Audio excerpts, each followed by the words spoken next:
Sean todos bienvenidos, hermanos. Dios les bendiga en esta mañana. En esta mañana, hermanos, hay una enseñanza que durante muchos años, al estarlo estudiando, y de hecho muchas veces así me lo enseñaron, encontré por ahí algunas connotaciones que hoy quisiera compartirles por voluntad de Dios. Cuando vino a visitarnos esta iglesia cristiana, esta librería cristiana, adquirí un libro que se le conoce como la Biblia interlineal, donde viene precisamente la Biblia en el Nuevo Testamento en griego, y encontramos ahí, hermanos, una riqueza de lo que realmente fue escrito originalmente por voluntad de Dios. Todos sabemos que el Nuevo Testamento totalmente fue traducido del griego, amén, y lo sabemos, ¿verdad?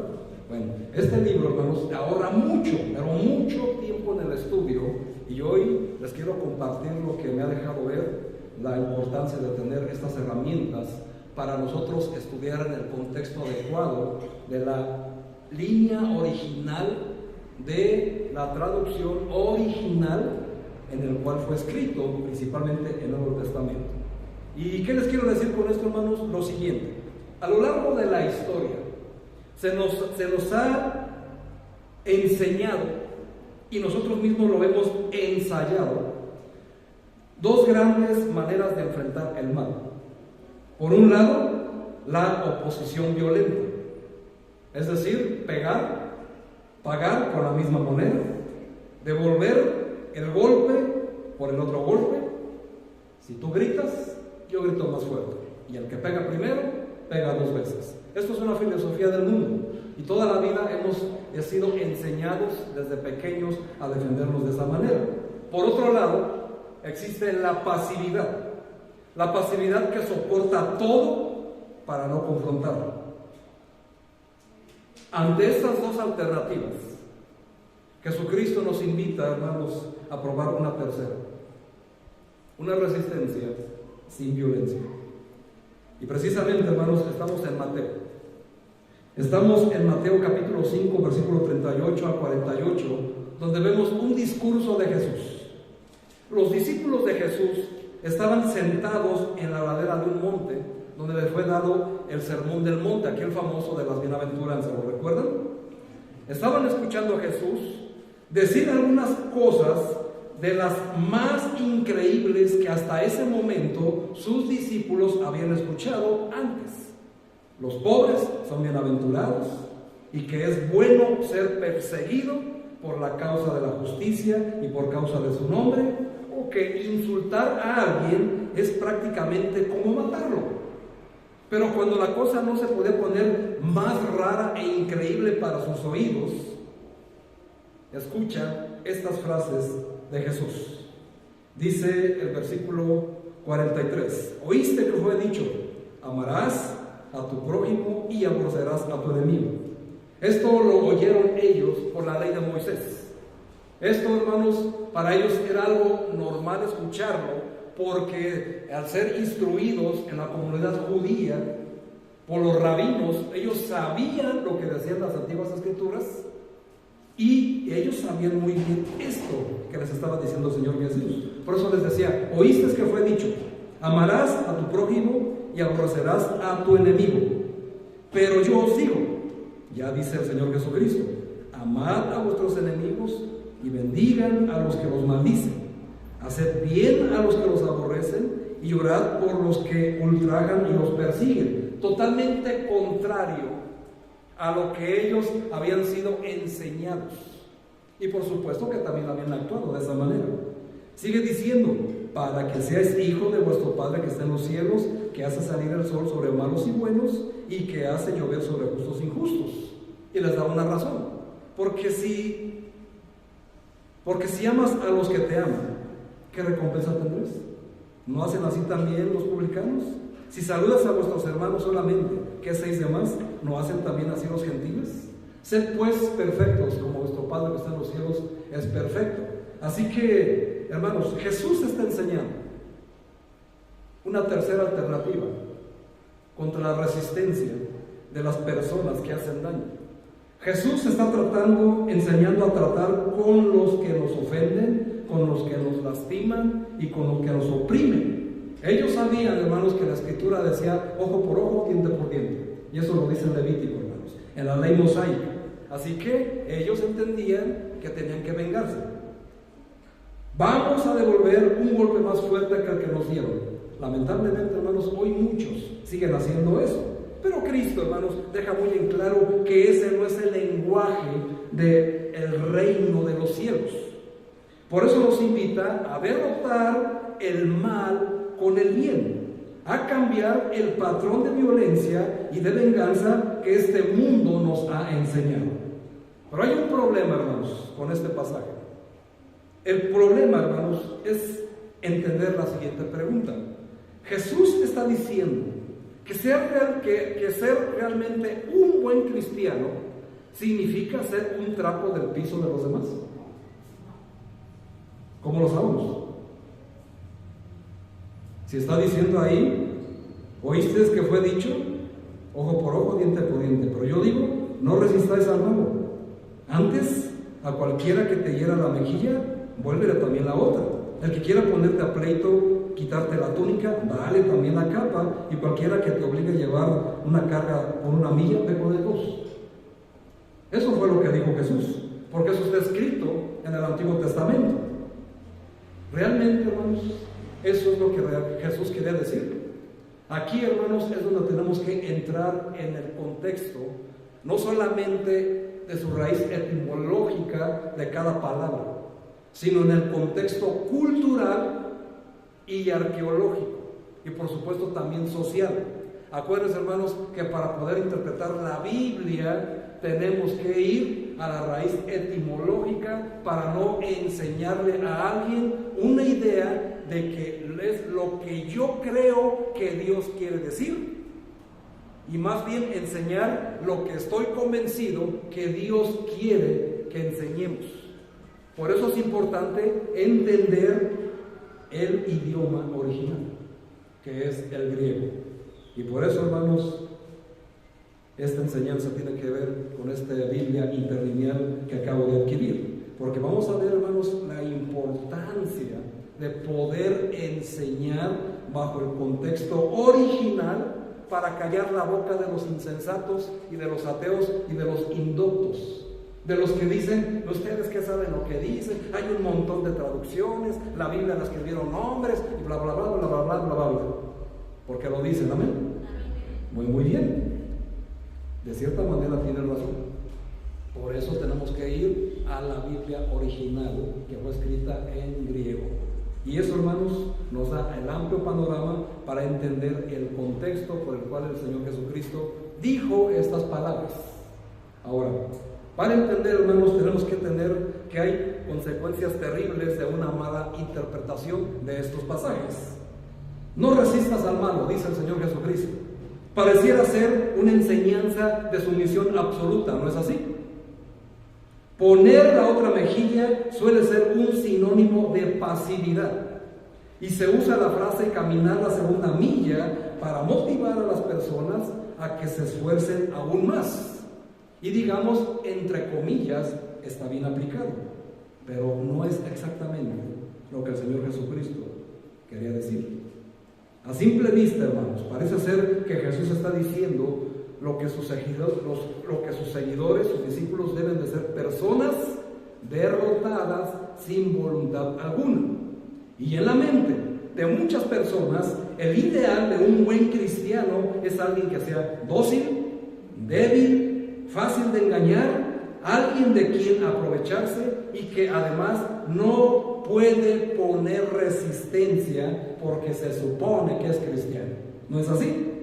Pareciera ser que la vida cristiana significa tolerar y permitir que personas horribles, abusadoras, manipuladoras, calumniadoras, murmuradoras, mentirosas y chismosas se salgan con la suya sin oponer ninguna resistencia de parte de nosotros. ¿Es verdad? ¿Sí o no? Pareciera ser que eso es lo que es ser un buen cristiano. De hecho, hermanos, el mundo inconverso de algo que conoce a un cristiano, lo que esperan es que por supuesto no pongan resistencia cuando nos insultan. Y está bien, hermanos, pero tenemos que resistir sin violencia. Y es aquí donde podemos entender, porque muchos creyentes, queriendo obedecer esta enseñanza de Jesús, han soportado abusos de todo tipo. ¿Te suena familiar? ¿Sí o no?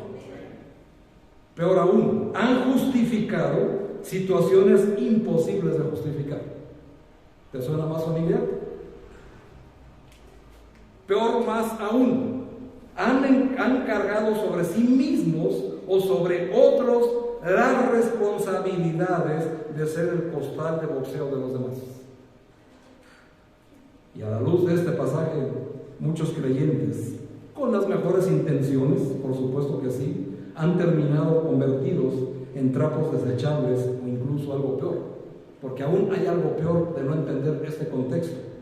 Se vuelven cómplices de la injusticia y más que derrotar el mal con el bien, pareciera que el mal triunfa por completo. Esto es lo que realmente Jesús quería decir en sus palabras. Tenemos que analizar, hermanos, en su lenguaje original, qué es lo que el Señor Jesucristo quería decir con estas palabras. Porque Él no vino, como Él mismo dice, yo no vine a abrogar la ley. Es decir, Él no vino a cambiar la ley, ni a romperla. Él vino a cumplirla. Solamente que aquí, al estar viendo cómo se abusaba de todas las personas, da una tercera alternativa. Y Él, siendo Dios mismo en la tierra, tiene la autoridad para establecer un nuevo mandamiento. Y por eso lo dice aquí. ¿Oíste que fue dicho esto? Es correcto, pero yo les digo, hagan esto. Jesús, hermanos, es el único que tiene autoridad para decirnos qué es lo mejor para nosotros. Y esto, hermanos, es lo que vamos a aprender en esta mañana. Ahora, el verdadero sentido de las palabras de Jesús, conforme al contexto, les vuelvo a repetir, contexto cultural, contexto social y contexto arqueológico. Vamos a ver de qué se trata eso, hermanos. Generalmente pensamos que Cristo enseñó que un buen cristiano no debe de resistir de ninguna manera la violencia sin importar cuán injusta sea. ¿No es así? ¿Te lo han enseñado? A mí muchas veces me lo enseñaron así. Pero cuando leemos los evangelios, no vemos, hermanos, que el mismo Jesús fuera débil, ¿o sí? Ni mucho menos cómplice de la injusticia, sino todo lo contrario. Como los profetas del Antiguo Testamento, hermanos, Jesucristo vino a denunciar la corrupción de los gobernantes y de los líderes religiosos de su pueblo, y al encaminarse a la cruz, decía justamente en el Evangelio de Juan, capítulo 10, versículo 18, donde dice: nadie puede quitarme la vida, sino que de mí mismo yo la entrego y tengo poder para volverla a tomar. Esto, hermanos, parecieran ser las palabras de un hombre derrotado o de un hombre totalmente seguro de sí mismo, dispuesto a derrotar el mal y toda la injusticia que en esos momentos sufría su pueblo. Porque se acuerdan, hermanos, contexto histórico, estaban bajo la sumisión del pueblo romano. Así que vivían en cautiverio, como un tiempo, años atrás, siglos atrás, estuvieron bajo el dominio de Egipto. Así que Jesús sabía muy bien lo que les estaba diciendo. Así que estas palabras de Juan 10, 18, hermanos, no es en lo absoluto la imagen de un hombre débil o derrotado. Cuando Jesús dice, no resistas a la persona mala, está usando la palabra griega, contexto histórico, social, antistenai, así como lo escuchas, antistenai. ¿Qué significa esa palabra?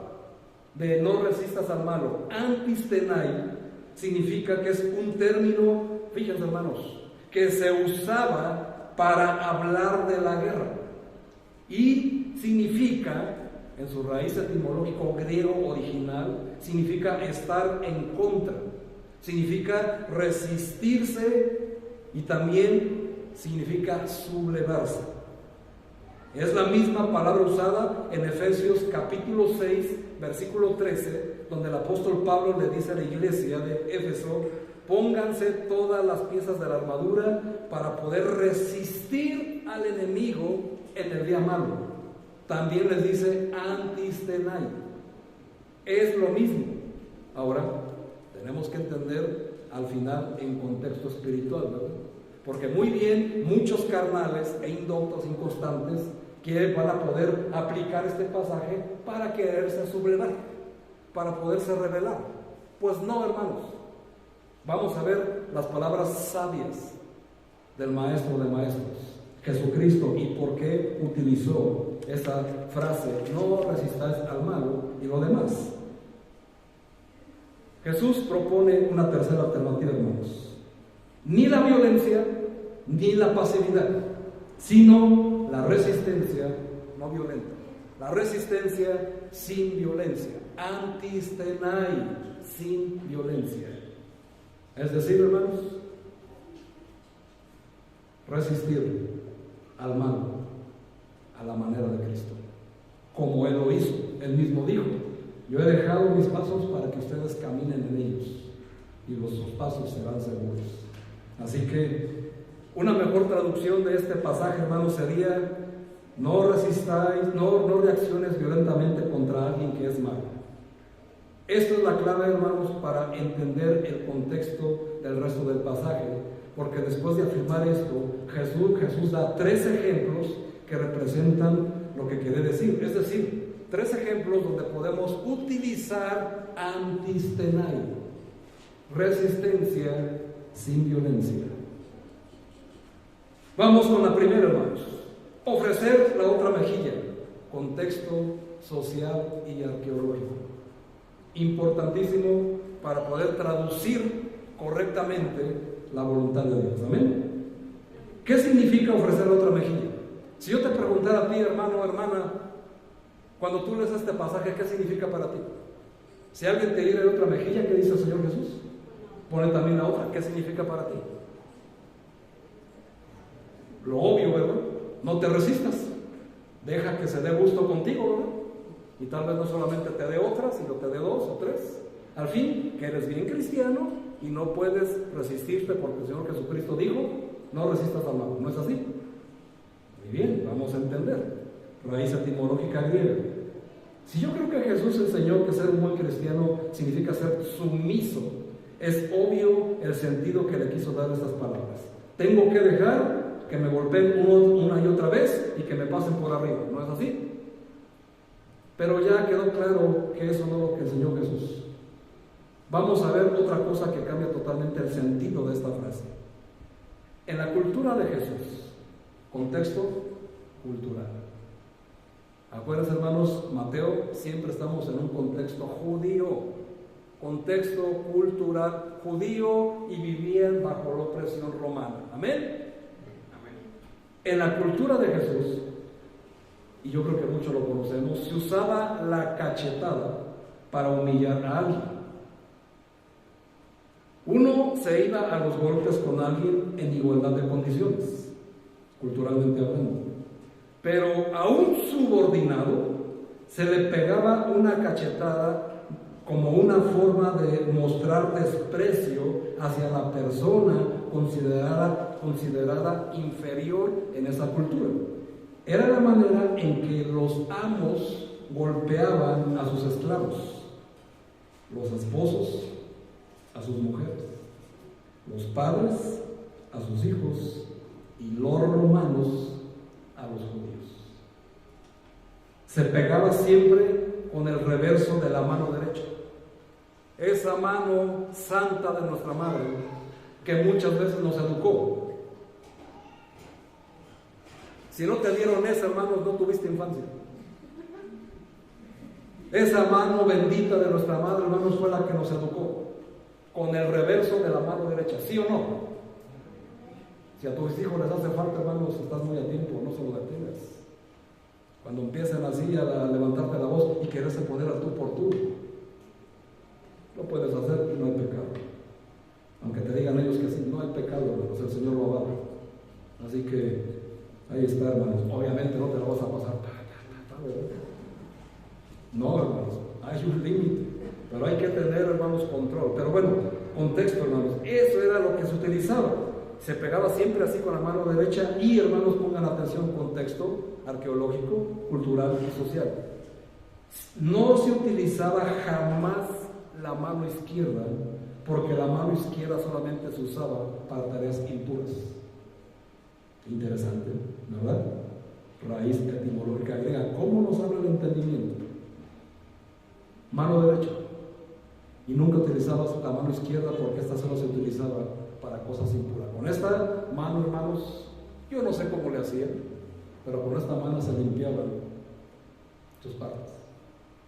Con esta mano desechaban todas las partes desechables del cuerpo humano. Ya saben a qué me refiero. ¿Para qué me hacen traducirse, hermanos? Creo que me entienden, amén. Con esta mano sacaban los cadáveres y todo, hermanos. Nunca con la derecha. ¿Vamos entendiendo?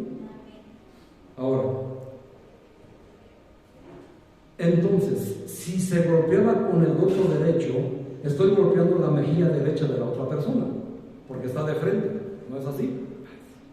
Ahora vean, Jesús a esto, hermanos, da un consejo a estos subordinados. Si tu superior te pega en la mejilla derecha, ponle a la izquierda. No dice así, ponle también la otra. Ahora, quiero que se imaginen la escena. Si yo tengo que golpear con el reverso de la mano derecha en la mejilla izquierda, debo intentar un golpe que se vea más o menos así, como una mano volteada como la manita de puerco. Totalmente al revés. Pero tiene un contexto de por qué se hacía así. Ya que no podían utilizar la mano izquierda, hermanos, decía, pone también la otra. Y si tú pones la otra, ¿cómo lo podías hacer? No se podía, ¿verdad? No se podía. Así que vean qué sabiduría del maestro. Debo intentar un golpe que se vea más o menos así como dar con la manita de puerco. En la cultura de aquellos tiempos, ofrecer la otra mejilla desarmaba al atacante. O le pegaba un golpe con lo que lo reconocía como su igual, o dejaba de golpearlo con lo que reconocía su dignidad, o lo hacía quedar en ridículo, intentando dar una cachetada imposible. De cualquier manera, hermanos, fuera como fuera la intención, perdía su capacidad de seguir humillando. Vean, hermanos, cómo el Señor Jesús te está diciendo: resiste con antistenai, sin violencia, sin pasividad y sin violencia, sino ¿cómo? Dejándolo en ridículo. Porque no podía voltear la mano porque ya estaba la otra mejilla. Y eso el Señor Jesús les dijo: escuchen bien, discípulos, no resistas al mal, antistenai, resiste sin violencia. O sea, hermanos, la cachetada como ante el blanco. ¿Qué significa dar la capa? Vamos a ver. Dice la palabra de Dios: al que quiera ponerte a pleito y quitarte también la túnica, déjale también la capa. Si yo creo que Jesús enseñó a hacer un trapo del piso de los demás, pues hermano, pues si ya me dieron un golpe, voy a interpretar estas cosas, estas palabras, como una invitación a renunciar ahora a todos mis derechos y dignidad. La situación es la siguiente: una persona es llevada ante un tribunal, porque está hablando en ese sentido. Una persona es llevada ante un tribunal por una deuda que tiene y el juez lo encuentra culpable y lo condena a pagar su deuda entregando su túnica. Tristemente, hermanos, este ejemplo no era una exageración. Era algo muy habitual entre los campesinos de Palestina, los pobres de los pobres, los campesinos, los que no tenían nada que ofrecer más que como única garantía para pedir un préstamo era su propia ropa. No ha cambiado nada, ¿no? Todo sigue siendo igual. En la práctica, estas cosas, hermanos, sucedían constantemente. Y aquí el Señor está haciendo, hermanos, un reproche al sistema judicial y liderazgo de los judíos. Y vean, hermanos, precisamente hablando en el contexto La ley de Moisés, descrita en Éxodo 22 y 26. Si lo quieres apuntar, no vamos a ir porque vamos a tardar mucho. Éxodo 22 y 26, ya lo lees en tu casa. La ley de Moisés prohibía préstamos abusivos de este tipo. Sin embargo, en la práctica, estas cosas sucedían constantemente y los jueces de Israel miraban para otro lado. ¿Te suena, familia? Es lo mismo que sucede hoy. Estas personas desamparadas que tienen una deuda impagable, así como tú comprenderás, Jesús les da una recomendación extrema. No solo den su abrigo, sino también den su ropa interior. Ahora, contexto cultural. No está hablando de los calzones, ¿verdad? No. Para ellos la ropa interior era tener solamente el calzón y tener pues, ropa, ¿verdad?, que cubría encima y después la capa y después la túnica. Se vestían con mucha ropa, así que quedarse desnudos era quedarse solamente con calzoncillos y unas truzas largas, así como ya lo podemos entender. Así que podemos comprender hacia dónde vamos. Ahora, estas palabras, hermanos, de quedarse desnudos hasta delante del juez y delante del prestamista, en el judaísmo, ver la desnudez de otra persona era una vergüenza enorme. Primero sobre la persona desnuda, pero más aún sobre el que la miraba, como en el caso de Noé y sus hijos. Si has leído Génesis, podamos ver que ver la desnudez, en este caso el hijo de Noé vio la desnudez de su padre y acarró condenación. Así que ellos entendían que ver la desnudez era algo de sumamente vergüenza, pero más vergüenza no era para el que quedaba desnudo, sino para el que la veía. Ver, por eso se dice hoy en día, ¿quién quiere ver tus vergüenzas? ¿No es así? Pero es una aplicación inteligente. Ver la desnudez ajena, hermanos, era una maldición. Nuevamente imaginemos la escena. El deudor, humillado, lleva su castigo hasta las últimas consecuencias, siguiendo el consejo de Jesús. La desnudez del deudor pone en evidencia la injusticia de una sociedad corrupta y codiciosa y falta de misericordia que le quita o que es capaz de quitarle a las personas hasta su propia ropa interior. Nada ha cambiado. La desnudez, hermanos, no solo desenmascaraba la corrupción del sistema judicial de esos tiempos, sino también le ofrece al prestamista la oportunidad de reflexionar sobre las consecuencias de sus decisiones, de llevar esta demanda hasta las últimas consecuencias con el corazón inmisericorde para quitarle todo lo que pueda. Así que es una declaración, hermanos, que invierte los roles. El denunciado se convierte en el que denuncia y pone en evidencia y en ridículo al prestamista, al juez y a toda la sociedad corrupta y codiciosa, porque seguramente ya se estaban dando cuenta de lo que estaba sucediendo. O sea, nuevamente, hermanos, vean cómo el Señor Jesús dice: apliquen antistenai, resistan sin violencia. Ellos sabían que no podían ver la desnudez. Por eso dice: aquel que te quiera poner a pleito la túnica, dale también la capa, que te vea desnudo, y la vergüenza va a ser más grande para él. Y toda la gente, hermanos, se daba cuenta. Así que el prestamista y los jueces quedaban en ridículo. ¿Te das cuenta, hermanos, lo que es la importancia de ir a la palabra original en griego? Porque así tenemos un enfoque diferente, porque sí está cambiando tu perspectiva, ¿no es así? No es como lo habíamos pensado, mas sin embargo todo lo que nos han enseñado tiene su contexto adecuado, mas sin embargo no son las palabras que el Señor Jesucristo quiso decir. Así que seguíamos con la siguiente frase. ¿Qué significa caminar la segunda milla? Qué interesante, hermanos. Contexto social. Jerusalén, Israel, sometido a Roma. Si un soldado te exige que lleves su equipo por una milla, dice, llévalo. A eso se refería. Ahora pasamos a otro contexto. Ya pasamos de persona a persona. Ya pasamos al sistema judicial, ahora al sistema de la opresión, en el momento en que ellos vivían como sublevados, mejor dicho, como sometidos por un gobierno extranjero. Y está refiriéndose aquí, hermanos, a los soldados. Este ejemplo, hermanos, nos pone en una situación típica en Palestina en los tiempos de Jesús. Los soldados romanos obligaban a los pueblos sometidos a llevar cargas. Ahora pensemos en el ejemplo de por qué en Mateo capítulo 27, versículo 32, un tal Simón de Cirene es obligado a llevar la cruz de Cristo. ¿Se acuerdan? Que se le obligó a este Simón de Cirene a llevar la cruz de Cristo.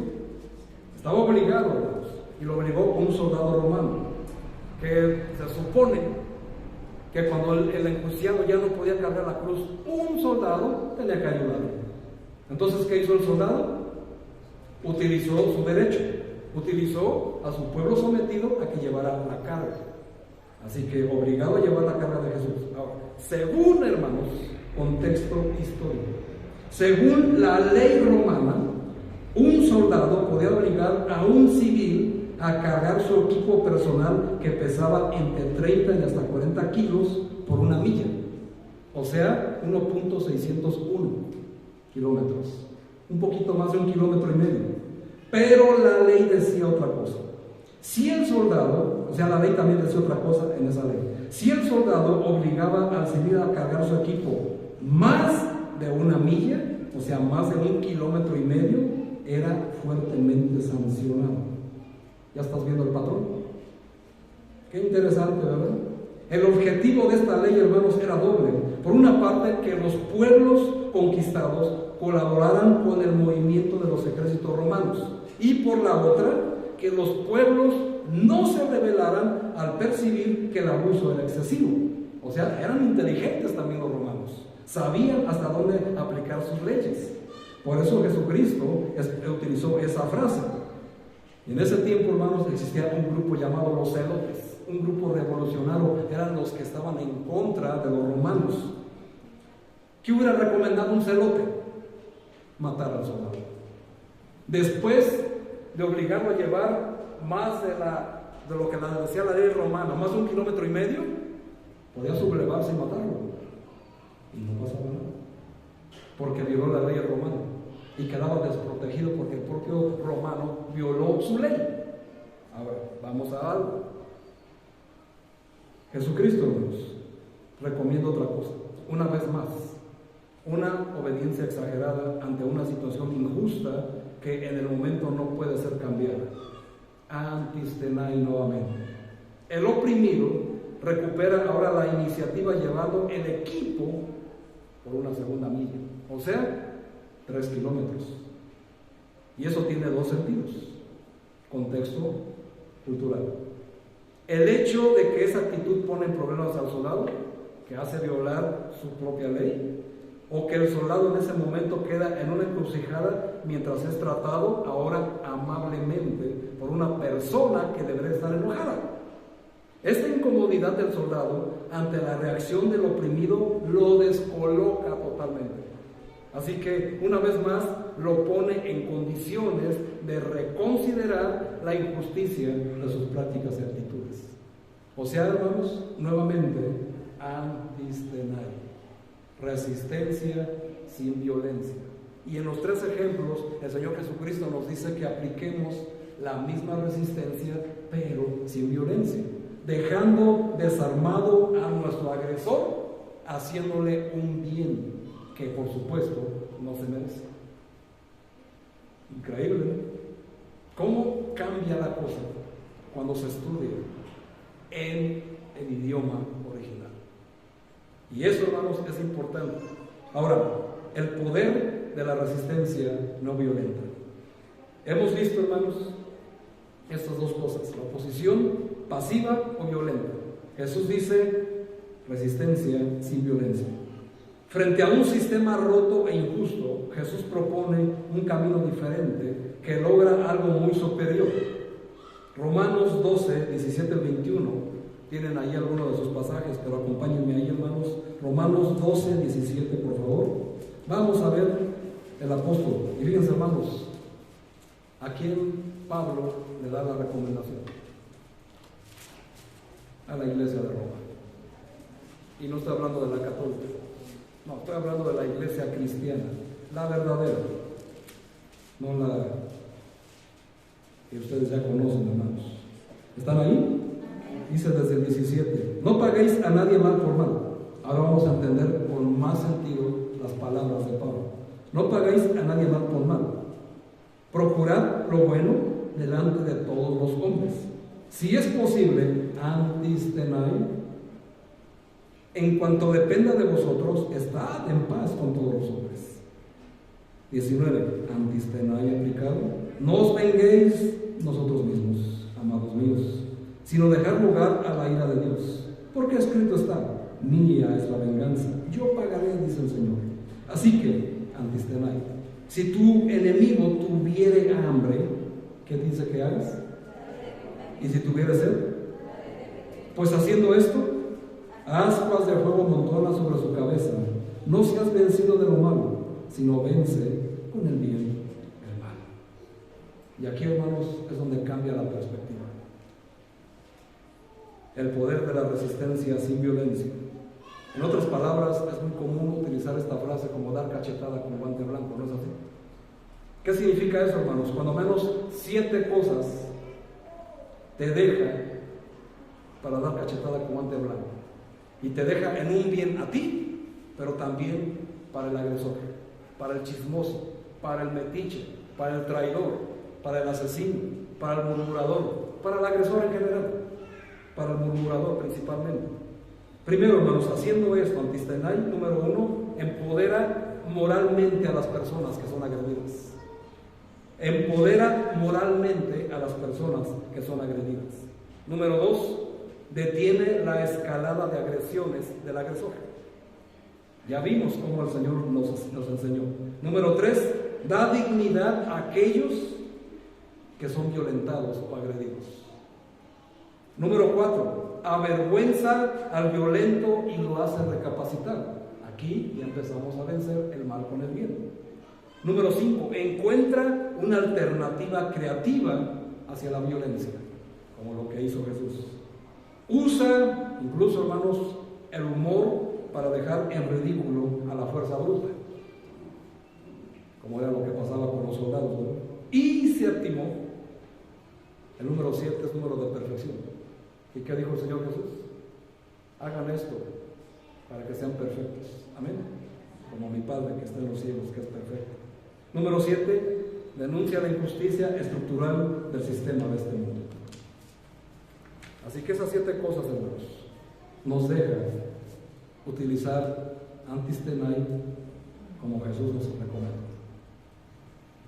Los 3 ejemplos de Jesús, hermanos: poner la otra mejilla, dar también la capa y llevar la carga una segunda milla, eran formas muy creativas de señalar la injusticia de ciertas prácticas, y aunque eran malas, se aceptaban culturalmente.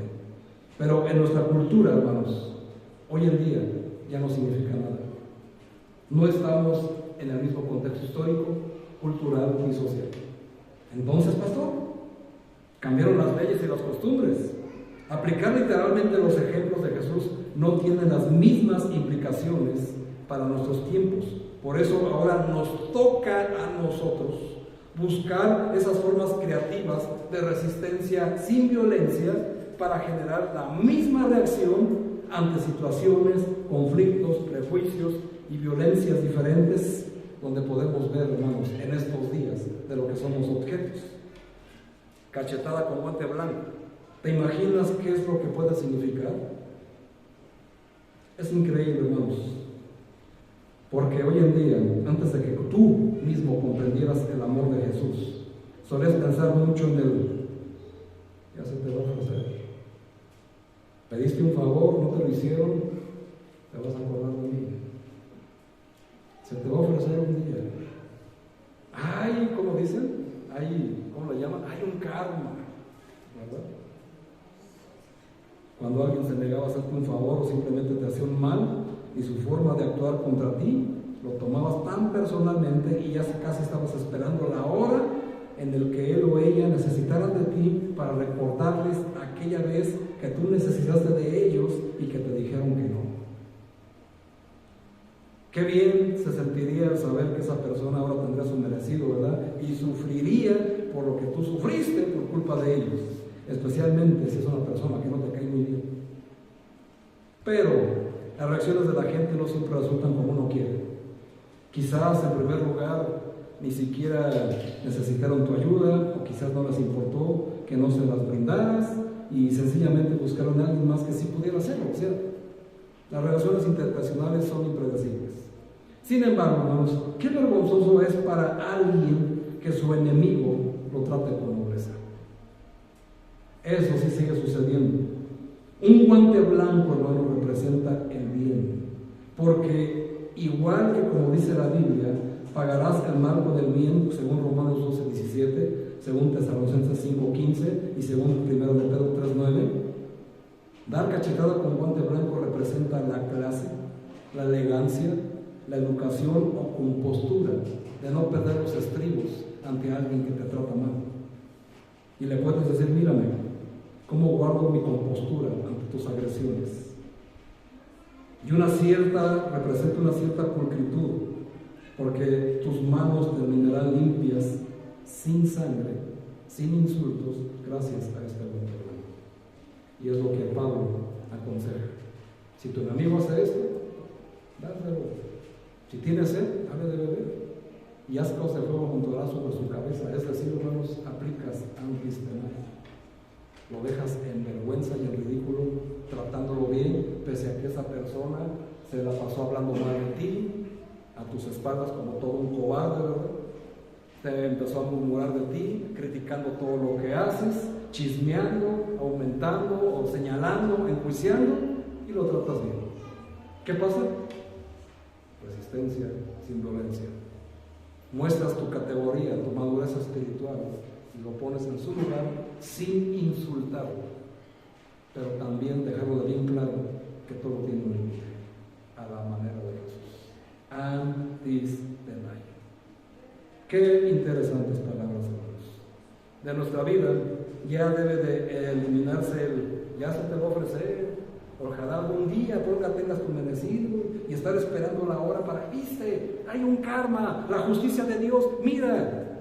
No, hermanos, dice el Señor, mía es la venganza, yo pagaré. Pero tenemos que aplicar para que eso suceda antistenaje. Y te lo voy a repetir, hermanos, para que te lo lleves bien grabado.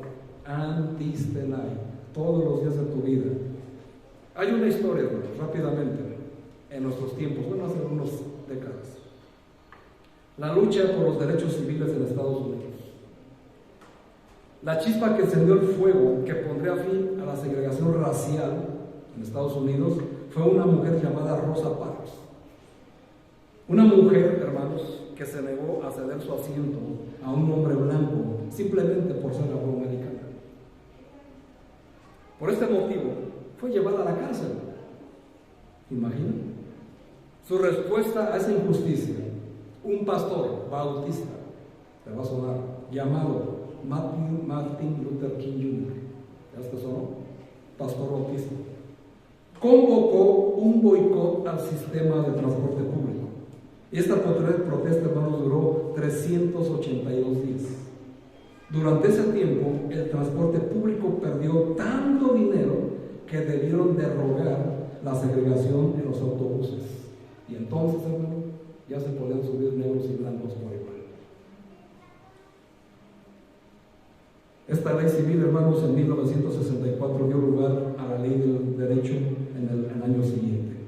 Este pastor, Martin Luther King, dijo que la resistencia sin violencia no solo tenía la capacidad de desarmar la coraza que se ponen los agresores para hacer lo que hacen, sino que también cambian positivamente a los que la ponen en práctica, porque les da una dignidad y un valor que muchas veces ni siquiera sabían que tenían. Martin Luther King, pastor bautista.